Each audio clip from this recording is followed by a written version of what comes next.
भरथरी धारा नगरी उज्जैन में राज करते थे। उनके पहल की रानी के नाम रहल पिंगला। पिंगला के एगो बहिन रहल, बड़ी सुघर रहल, बड़ा सुघर रहल। राजा भरथरी के सढ़ुआई लगत रहल सुषमा जी।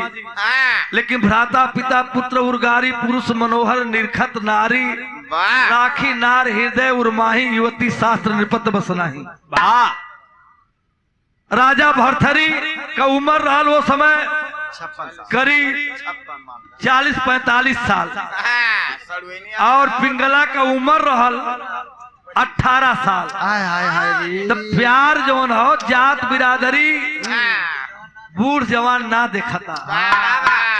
प्यार हृदय से होला, एमन परमात्मा का वास होला।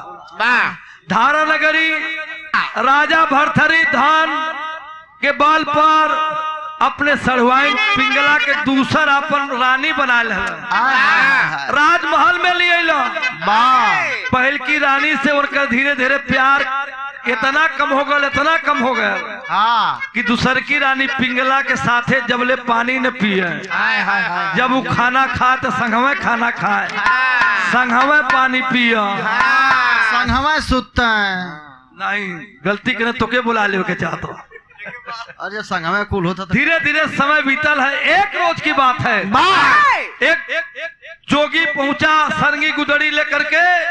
राजा भरथरी को पता चला, दरवान कहा कि महाराज एक जोगी आए हैं। राजा भरथरी जैसा राजा जोगी को लेने के लिए सिंहासन छोड़ करके दौड़ करके आते हैं। अगवानी कैलन, ले जाए के राजमहल में सिंहासन पर बैठौलन। कहले बाबा बोलिए दास के लिए कोई सेवा है, क्या सेवा चाहिए? जोगी कहा आए राजा भरथरी, मैं जोगी हूँ, तू राजा है, मैं तुमसे सेवा लेने नहीं आया हूँ, बल्कि आज मैं तुमको सही रास्ता बताने आया हूँ।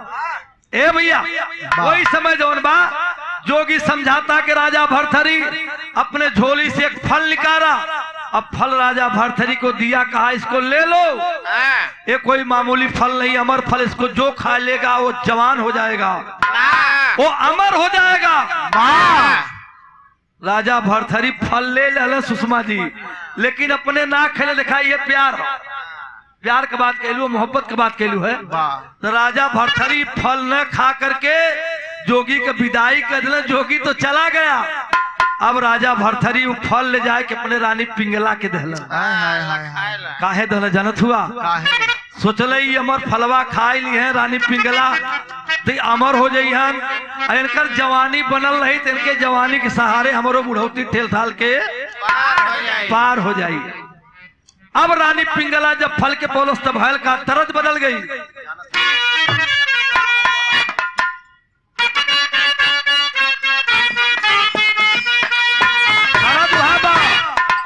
चला जी न बाबू नी उड़ाई के वो हमिया,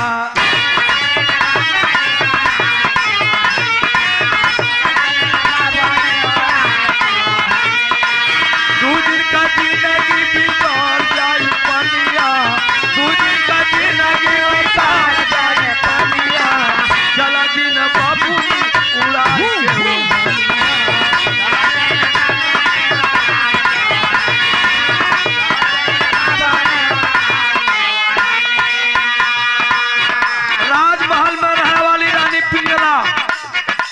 ध्यान दीजिएगा, साहब भोरहरी की बेला है।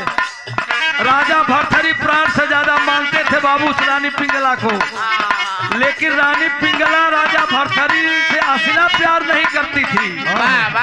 वो तो असिला प्यार राजा भरथरी के दरबार में एक नौकर था, उसकी उम्र 22-23 साल थी, बड़ा खूबसूरत था, जो घोड़े की सेवा करता था, उससे प्यार करती थी।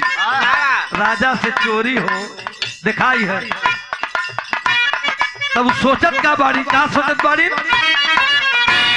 सही मोरिया मारा फल खाई,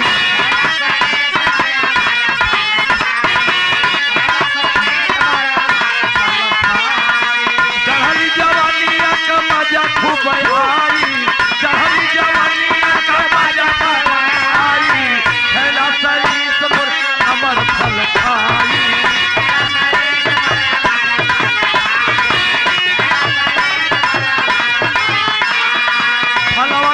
दहनी रानी प्रेमावा में पागल। बैठ जाओ बेटा, बैठ जाओ।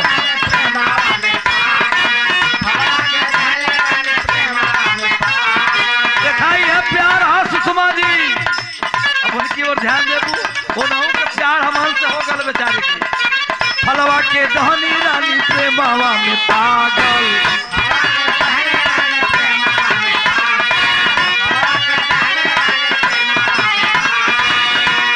यह धोखा है प्यार में। रानी पिंगला तो सईस से प्यार करती थी, लेकिन सईस भी असला प्यार रानी पिंगला से नहीं करता था। वो सईस किससे प्यार करता था? दिलवा सईस के बेस्यावा से लागल।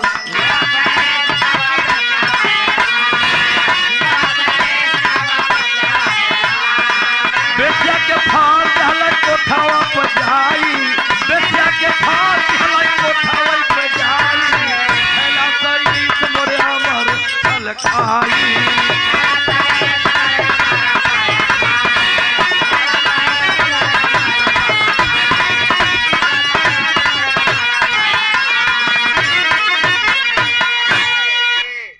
अब आप दिया सईस।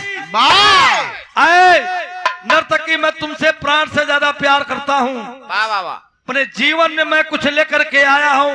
ये देख फल, ये कोई बाजार में बिकने वाला फल नहीं है। ये अमर फल है। जो इसको खा लेगा वो अमर हो जाएगा। अगर तू अमर हो जाएगी, तेरी जवानी बनी रहेगी, तो हमारी तेरी कहानी इसी तरह चलती रहेगी। साथियों, अब फल दे दिया उस तवाया बेस्या को सईस। सईस तो चला आया राजमहल में, लेकिन वो तवायफ जो है वह बेस्या उस फल को लेकर के देखे बड़ी ऊंची बात सोचती है। तर्ज बदल गई।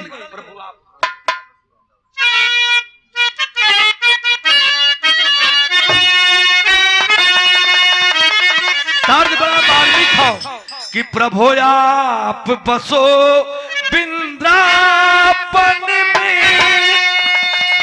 प्रभु आप बसो वृंदावन में। मोरी उमर गुजरी गई गोकुल में। प्रभु आप बसो।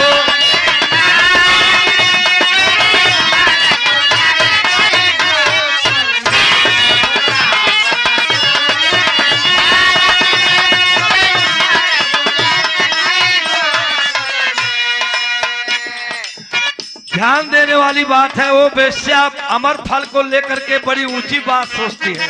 सोचे बेस्या अपने मन में का कर्म कमाई। बिगड़ल बात सोचे बेस्या।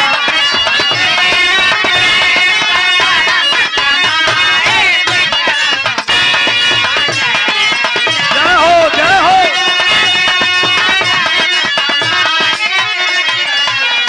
खाके फलवा हम का करब। खाके फलवा हम का करब। जिंदगी भर पपवा के ढोली।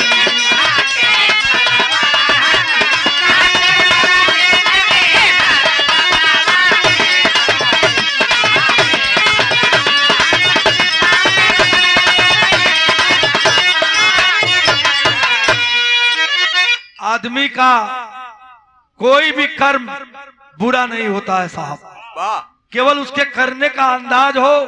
सदन कसाई जैसा, सदन जैसा कसाई भेड़ा बकरा काट करके बेचने वाले को परमात्मा मिले हैं साहब। गणिका गद्य अजामिल को भगवान ने दर्शन दिया है। अभी अभी परम पूज्य बाबूजी, जिनके देख रेख में कार्यक्रम रात भर चला, बड़े शांति से बड़ा सहयोग रहा। पूरे पार्टी से आपको हम प्रणाम करते हैं।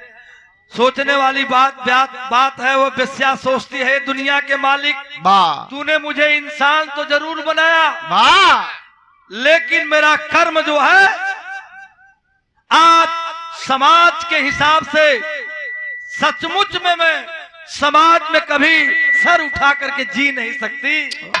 अमर फल का खा करके जिंदगी ले के अमर हो के करब का, जिंदगी भर गलत काम करे के होई।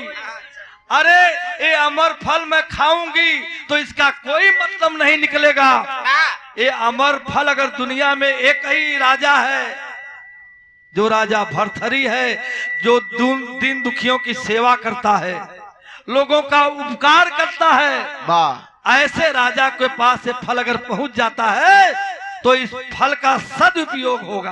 वाह देखे साहब, जिस वेश्या को हमारा समाज इतनी गिरी नजर से देखता है, उसके विचार को जरा आप सोच देखिए जरा।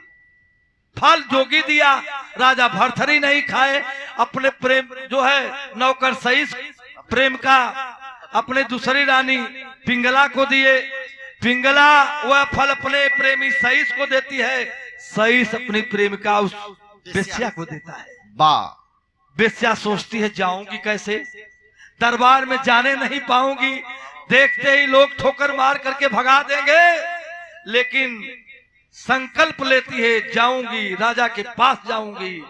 फल को छिपा करके लेकर के दरवाजे पर खड़ी है, चौकीदार है, द्वारपाल से कहती है बड़ी कृपा होगी साहब, राजा भर्तहरि का दर्शन करना चाहती हूँ।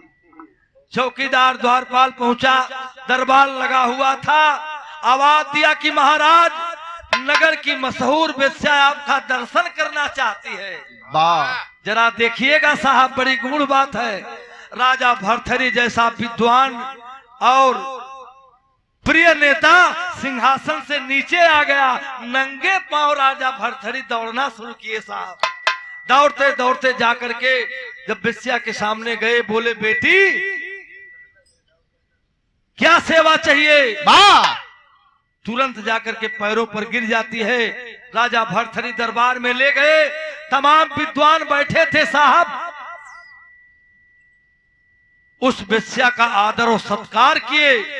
बोले राजा भर्तहरि बेटी किस लिए आई है, क्या चाहिए। वाह वो वेश्या हाथ जोड़ के आंखों में आंसू लेकर के बोली महाराज मैं इस दरबार में खड़ी होने के लायक नहीं हूँ, वाह आपने मुझे बेटी कहा है, आप हमारे पिता हैं, आप राजा हैं, ये आपकी बेटी आपसे कुछ लेने नहीं बल्कि आपको कुछ देने आई। हाय हाय हाय वो दरबार में जितना साधु संत रहने कि घोर अनर्थ होने वाला है, अनर्थ होने वाला है। वाह भला राजा भर्तहरि के दरबार में साधु संत महात्मा उपदेश देते हैं, ये वेश्यावृत्ति करने वाली एक बदचलन नारी, ये औरत राजा भर्तहरि को क्या उपदेश देगी। अपने अपने मनों में लोग सोच रहे हैं, तब तक वो है वेश्या अपने आंचल से फल को निकालती है, राजा भर्तहरि के सामने रख देती है। कहली कि महाराज ये फल आप ले लीजिए, इसको खा लीजिए, आप अमर हो जाएंगे। राजा भर्तहरि के पैर के नीचे के जमीनिया धंस गई। वाह कहला अरे ये तो वही फल है जिस फल को जोगी बाबा मुझे देकर गए थे। हाँ राजा भर्तहरि कहे बेटी एक बात मैं पूछ रहा हूँ, बता सकती है। ये फल हमारे नजर के सामने मेरे पास पहली बार नहीं आया, दूसरी बार आया है। कहे दूसरी बार आया है, हाँ बेटी, लेकिन तू बता दे साफ साफ ये फल तुझे कहाँ से मिला। वाह रोने लगी वह वेश्या राजा के दरबार में, बोली महाराज एक तर्ज आगल मास्टर, कवन तर्ज हो।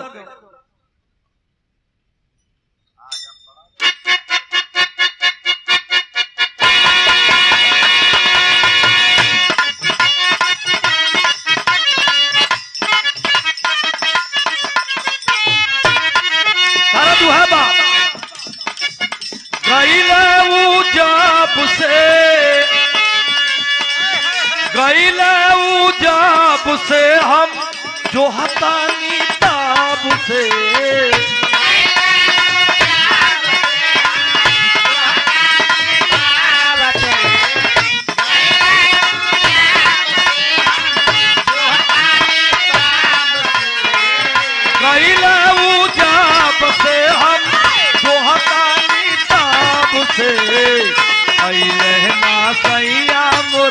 आराब से मोर भौजी रे, आई लेना सैया मोर आराब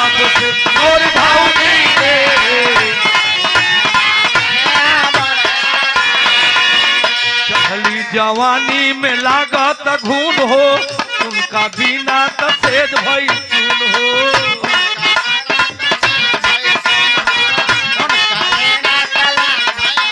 अरे पहली जवानी में लागत घून हो, उनका बिना त सेज भई सुन हो।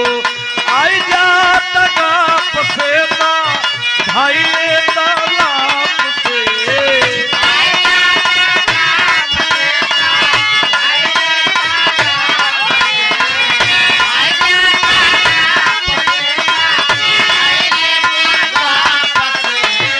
आई जाता गाप से तो भाई रे तालाब से, आई लेना सैया मोर आराब से मोर भाई रे।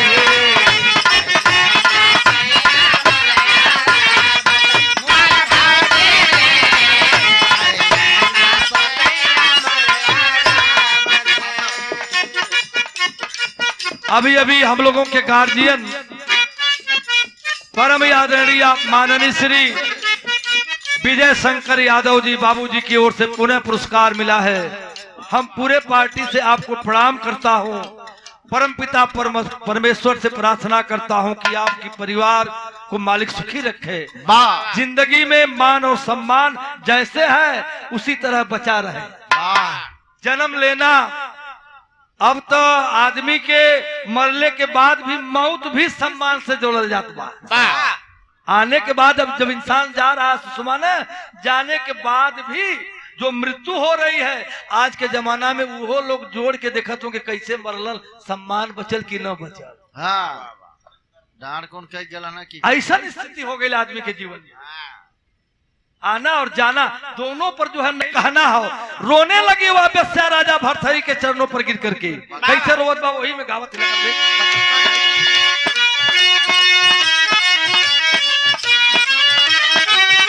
आंसू बा नयन में गिर के चरण में,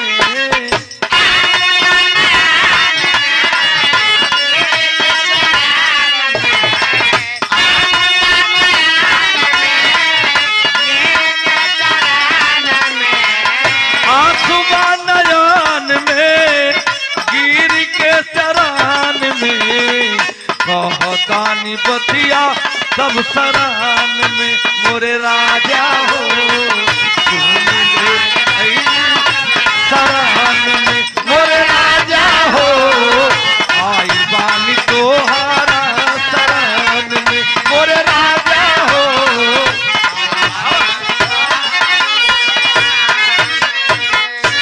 ये दरबार में सच के सिवा मैं असत नहीं बोलूंगी राजा। जब आपने मुझे धर्म की बेटी बना लिया, सच कहती हूं ये फल देने वाला आपके दरबार में ही बैठा है। दरबार में कौन है बेटी? महाराज क्षमा कीजिएगा, माफ कीजिएगा, आपका जो नौकर जो घोड़े की सेवा करता है वो मुझसे बहुत ज्यादा प्यार करता है, प्यार में पागल हो गया है, हमारे प्यार में अंधा हो गया है। वही आपका नौकर ये फल हमारे पास लेकर गया था।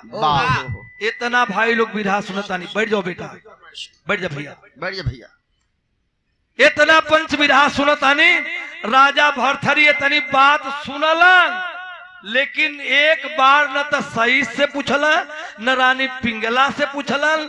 उस बेस्या को बेटी बना करके धन दौलत देकर के विदाई कह दिलन। कहले जाओ बेटी जाओ, आज से तुम मेरी हमारी जो है तू गुरु निकल गई।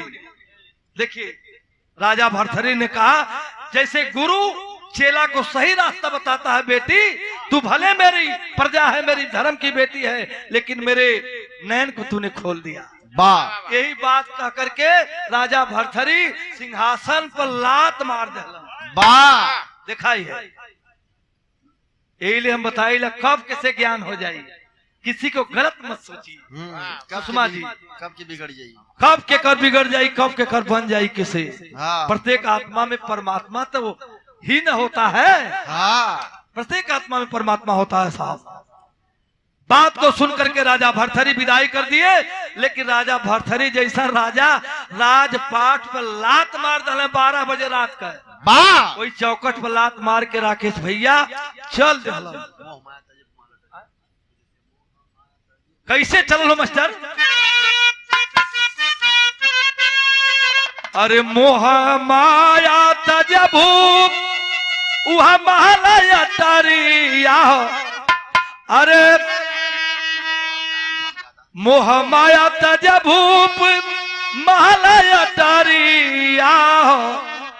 अरे भूखिया पियास मिटल छूटल जिंदगी कर रहिया। राजा भरथरी जैसा राजा सारा भोग विलास संपत्ति धन दौलत पर ठोकर मार दिया। भूखिया पियास मिटल वह जिंदगी कयास टूटल। अरे गंगा समाधि लेवे चलल ते ही घालिया।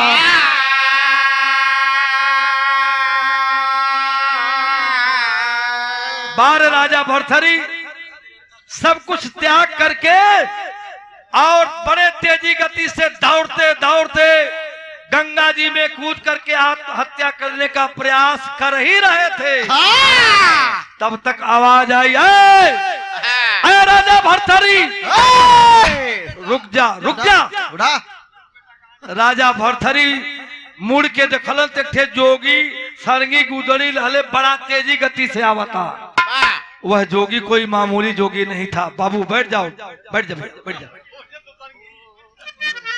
वह राजा भरथरी के सामने जब जोगी पहुंचा, राजा भरथरी देख रहे हैं, तब तक जोगी एगो काम कर दिया। राजा भरथरी के सर पर दाहिना हाथ रखलन। जब जोगी संत महात्मा महापुरुष का दाहिना हाथ राजा भरथरी के सर पे पड़ा तो उसके धीरे धीरे ब्रह्मांड में जो गति थी उसकी गति धीरे धीरे बदलने लगी। जब बदलने लगी आंखों में आंसू आ गए। जोगी बोला, क्यों रो रहा है? क्यों मरने का प्रयास कर रहा है? इस तरह तो कायर मरते हैं, तू तो राजा है राजा। तुम्हारे पास तो दो दो गो रानियां हैं। वो अभी पिंगला जैसी रानी बड़ी सुंदर जिसके बगैर तू जी नहीं सकता, न तो पानी पी सकता, न तो खा सकता, न तो सो सकता। उसका क्या होगा? क्यों मरने का प्रयास कर रहा है? राजा भरथरी जब पिंगला का नाम सुनलन तो कहत हुआ तर्ज तनी बढ़ला मास्टर।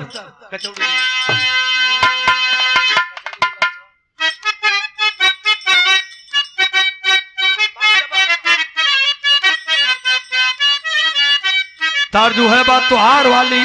और सुन कैला बलमू हो सुन कैला बलमू कचौड़ी गली सुन कैला बलमू मिर्जापुर के कैला गुलजार हो कचौड़ी गली सुन कैला बलमू। अब बैठ जा बाबू बैठ जा।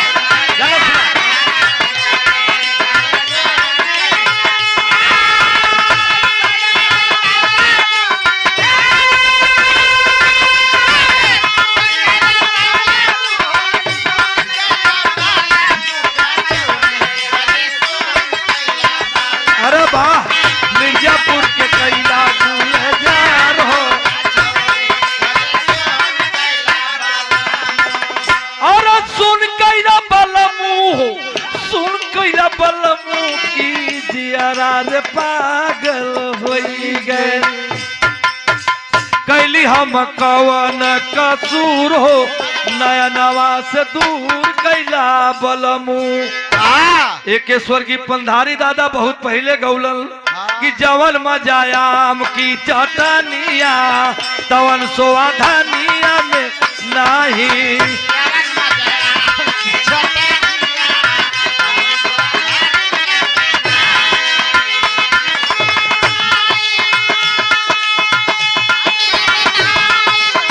धनिया में नहीं तवन सोआ धनिया में नहीं। जवन मजायाम की चटनिया। यही लिए हमारे उस्ताद बुल्लू जी कहले रहने को बहुत बढ़िया बात। कोई नहीं अपना हो कोई नहीं अपना जगतिया में कोई नहीं अपना बनले का सारी बहनोई हो बनले का सार बहनोई हो जगतिया में कोई नहीं अपना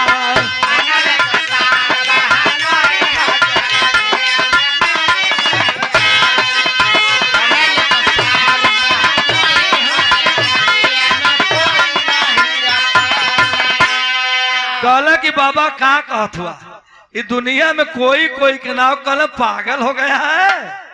अरे राजा तू मूर्ख हो गया है क्या? क्यों नहीं दुनिया में कोई कोई कहा? देखा जोगी समझा रहा है कहला ना है। कहला तुम्हारी रानी पिंगला भी नहीं है। कहला बाबा ओकर तो नहुआ मतलब वही के चलते तो हमारी जिंदगी है चौपट हो गई।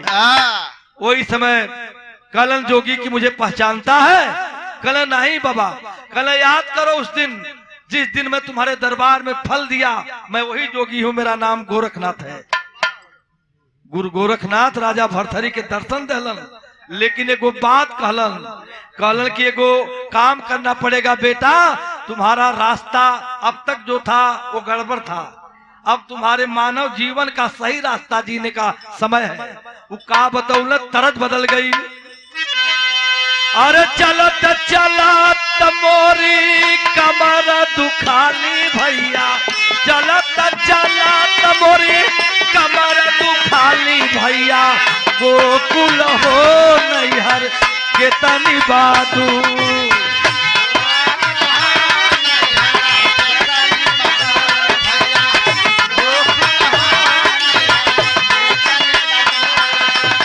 डाले गईल कुआ ना पा डाले गईल पानी,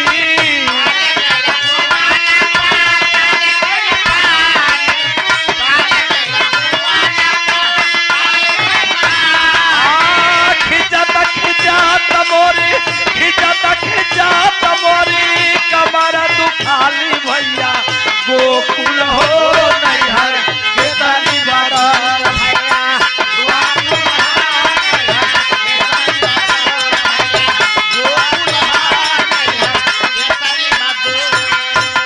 तोहर लीलार जोगवा तोहर लीलार जोगवा लिखल गोसैया हमरे बचवा न हो लेला, सरंगी सितार हमरे बचवा न हो लेला।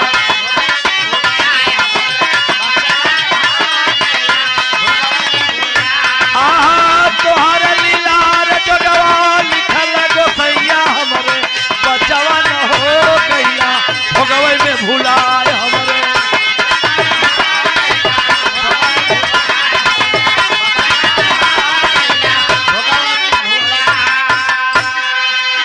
भाई साहब राजा भरथरी को गोरखनाथ अपना चेला बना लिए। सरंगी गुदड़ी लेकर के राजा, उज्जैन का राजा भरथरी जैसा राजा आज जोगी बनकर के 12 साल घूम घूम के भिक्षा मांगता रहा। 13वां साल आइल बा, जवन कुछ मंगले रहल कांसा पीतल गुदड़ी लिया के गुरु दरबार में रख दलन। गुरु के पैर पे जाके भारा गेलन। गुरु गोरखनाथ गुरु ने कहा बेटा तुम्हारी आखिरी परीक्षा है। कल अब कोनो परीक्षा बाकी हो?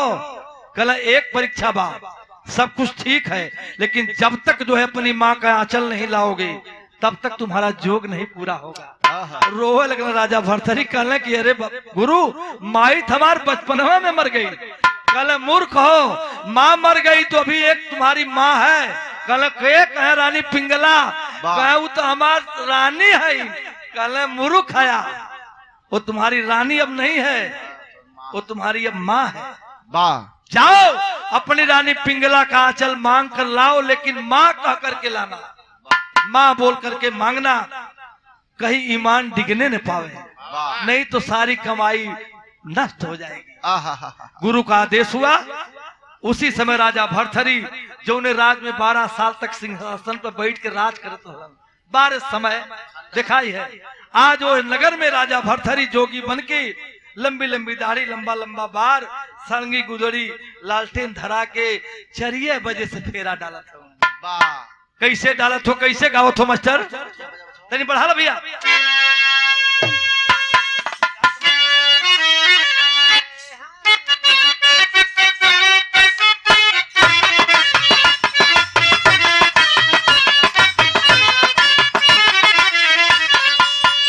गावल भजनिया भरथरी तेरे लसरानिया रे तेरे लसरानिया हो मांगल अचरिया भिक्षा दानन हो राम किया हो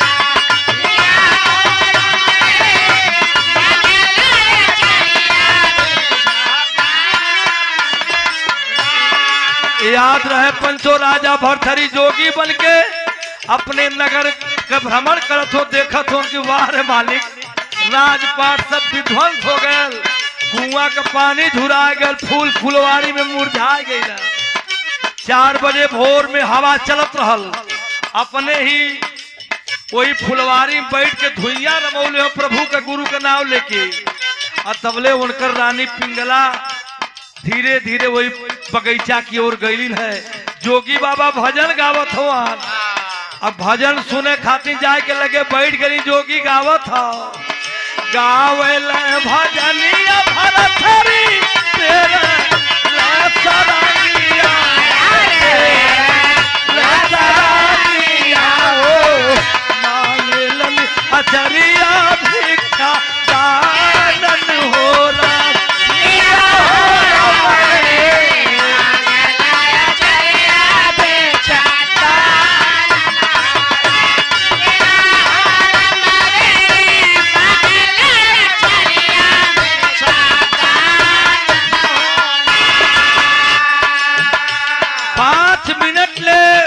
भजन सुनली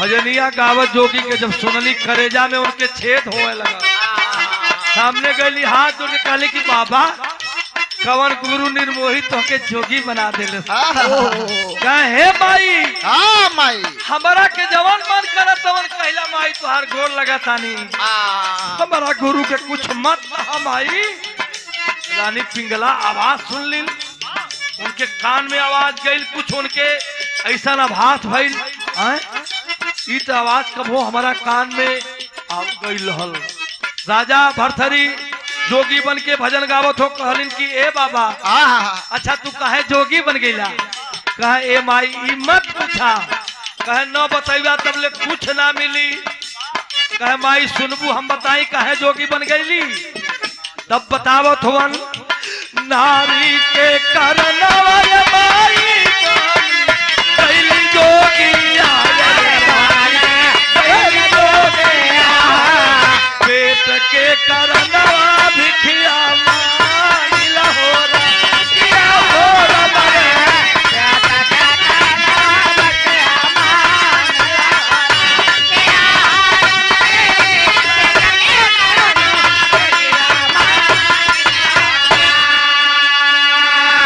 कहलन कि ए माई हम जोगी ना रहली हम तो बहुत बड़ा राजा रहली लेकिन अपने नारी के कारण जो उन्हें रानी के प्राण से ज्यादा मानत रहली वही के चलते हम जोगी बन गईली माई अब रानी पिंगला के पहचाने में देरी ना लगत हो वह पैया पकड़ के रनिया कर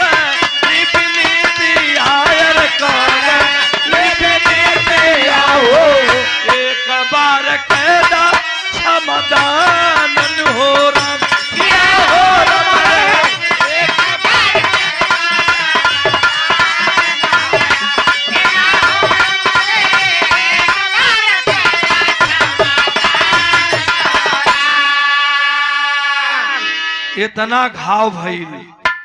इतना घाव भइल रानी पिंगला के कलेजा में जाके जोगी के सामने वही पैर पर भरा गई कहले कि माफ कैदा हमके राजा कहला हे माई हम तुहार राजा ना हिला तू हमार राजा हुआ भरथरी हमार राजा हुआ तो ही हमार राजा हुआ तो ही हमके लिए इला जब ले हम पानी न पियत रहली पानी न पियत रहला जब ले खाना न खात रहली खाना न खात रहला तू हमार राजा हुआ हमके रानी कहदा कहला ना माई हमार तुहार रिश्ता अगर अब दुनिया में बचल हो तो तू हमार माई हो हम तुहार बेटवा हिला जब माई कहे तो रानी पिंगला के करजवा में जिससे बुझाए एकदम गोली बाढ़ लगे भैया बार बार गिड़गिड़ा थिन खाली क्षमा कहदा ई बात खाली हम जानीला और तू जानेला कैसे माइक तो हम ही जाने तू जाने लू हम जानीला तीसर कोई ना जानत कहे नाही कहे जानल कहे सच्चा गुरु सदगुरु स्वामी ऊपर वाला देख रहा है। एगो कवि गीत लिखले हो एक दिन बढ़िया फोन कैलन कहले साहब दिन बाबू के हम गाना लिखले कि ऊपर वाला देख रहा है जो भी कर रहा है इंसान ऊपर वाला देख रहा है। राजा भरथरी के पैरों पर गिर जाती है रानी पिंगला गिड़गिड़ाती है साहब देखें तब भैल का बैरागी मनवा भक्ति में रमल सवारी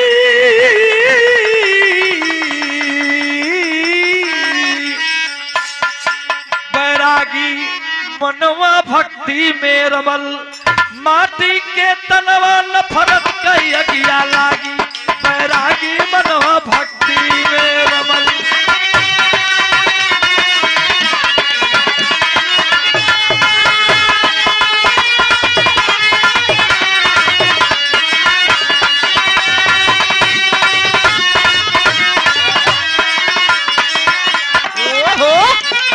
अब ही तो गोरी तोरी काची रे उमरिया लारी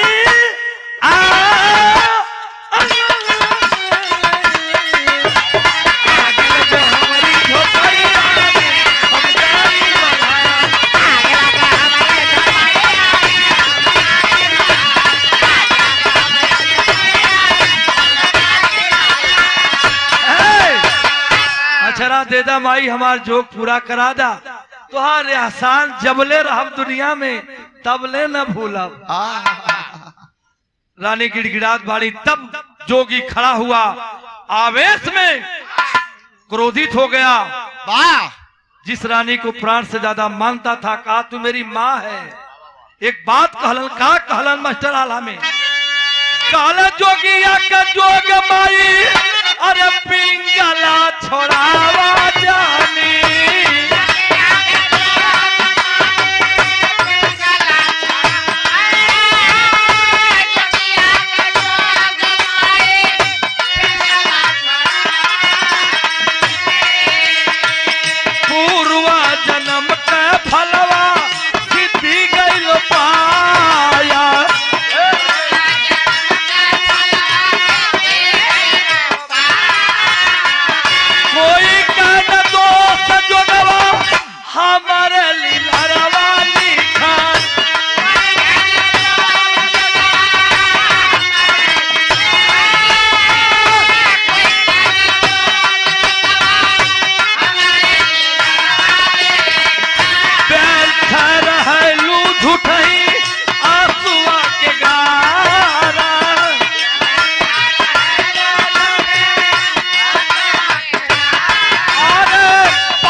गिड़गिड़ाती रह गई पिंगला लेकिन राजा भरथरी जय गुरु गोरखनाथ कहते हुए अपनी रानी पिंगला को मजबूर कर ही दिए साहब।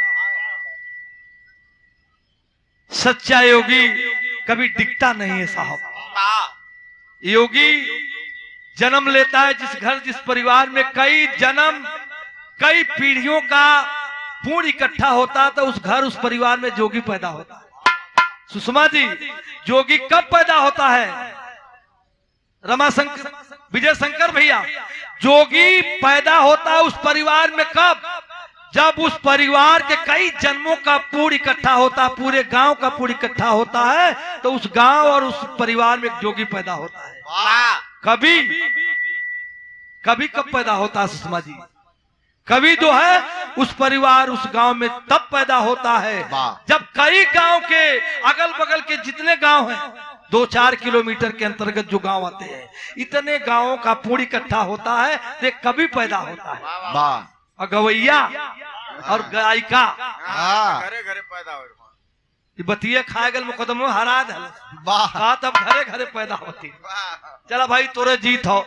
राजा भरथरी जैसा राजा माँ कह करके अपनी रानी पिंगला का आंचल फड़वा करके ले ही लिया। लेके जब जाए लगल तो यह मेहरारू देखा, ओकर करेजा नहीं मानत बाबू। जब राजा हमरे संगे इतना दिन बितौलन, का हमारा हो सकल चली कहीं अब्बल से मान जाइए।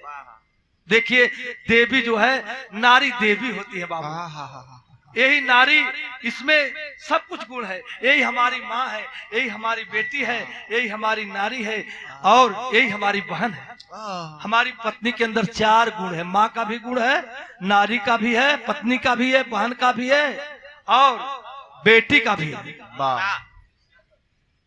तो बड़ी बड़ी बातें हैं। लेकर के जब जोगी राजा भरथरी जाने लगे, रानी पिंगला जाए के रास्ते में खड़ा हो गई। कहलन कि अब का माई?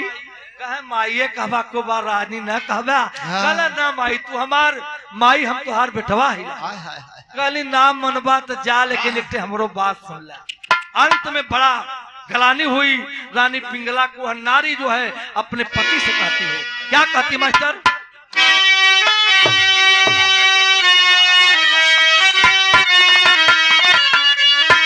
और बढ़ा भैया,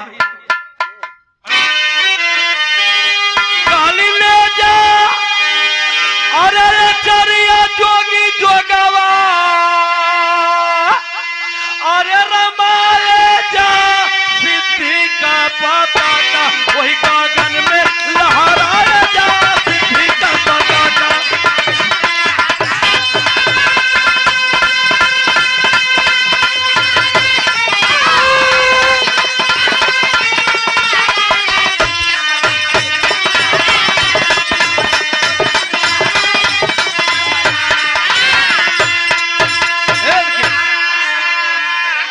ले जा चरिया जोगी जोगवा रमाए जा। अरे बचवा, अरे बनल पागल जुतवा न लेके जाए भैया, जो घरे चल जो मत तोरो इज्जत अरे बचल बाबू मत ऐसा कर, जा घरे जा, जाओ बेटा जाओ, जा भीख उख पाए गलो जा। ए भैया अच्छा इधर आओ, इधर आओ, इधर तुझे पैसा दे दी। आवा बिछवा ले ला। अब मिलबो करे भैया तो 2-4 साल में मिले तो बाबू। बड़ा परेशान केले लड़का, लेकिन वैसे देखा ये जिंदगी हो, ये दुनिया हो, जेकरे किस्मत में भगवान जो लिखलो के कोई मिटा न सकला। जा वारी पिंगला से लेला जा, भगवान तुमको सद्बुद्धि दे। पिंगला वारिया नहीं ए बाबू। कैसे कहत बानी, कैसे कहली मास्टर?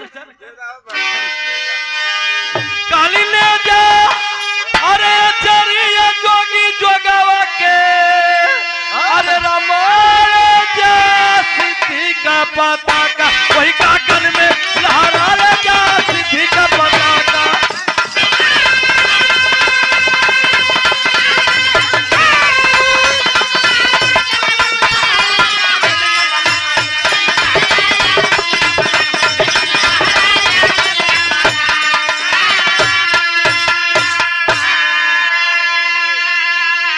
होई कैसे पापनी का बोला निस्तार हो, अब भूल से हो जाए गलती कब हो एक बार हो।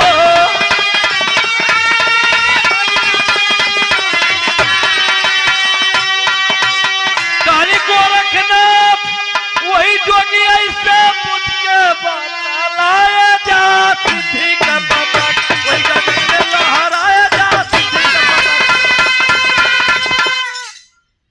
कि अबर माया नवाना लय बदल गई, कि अबर माया नवाना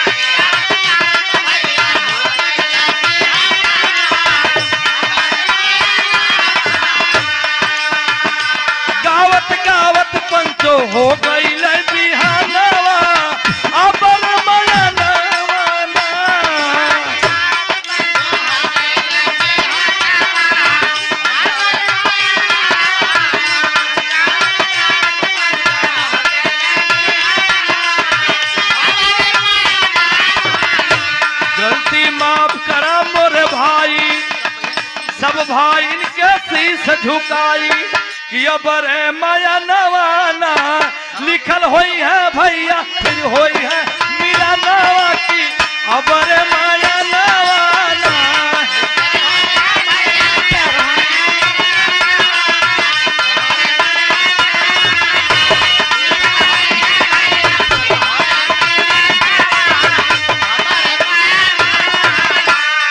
कमेटी के लोग हर सैले बुढ़ाऊ बाबा का सिंगार करवल की अबरे माया नवाना कि अबरे माया नवाना सुषमा साहब बिना गौल देखा गनावा की अबरे माया नवाना।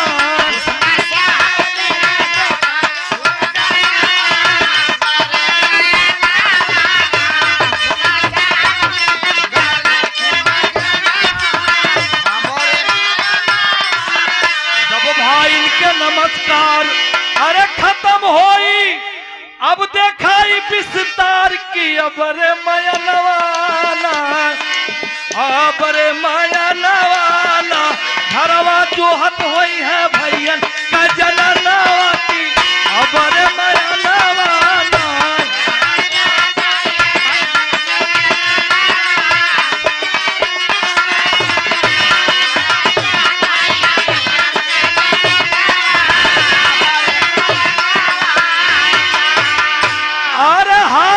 भजनिया कराए मोर भैया ओ बाबा सागर से पार। एक बार बोलिए बुढ़ाऊ बाबा की हर हर महादेव। आओ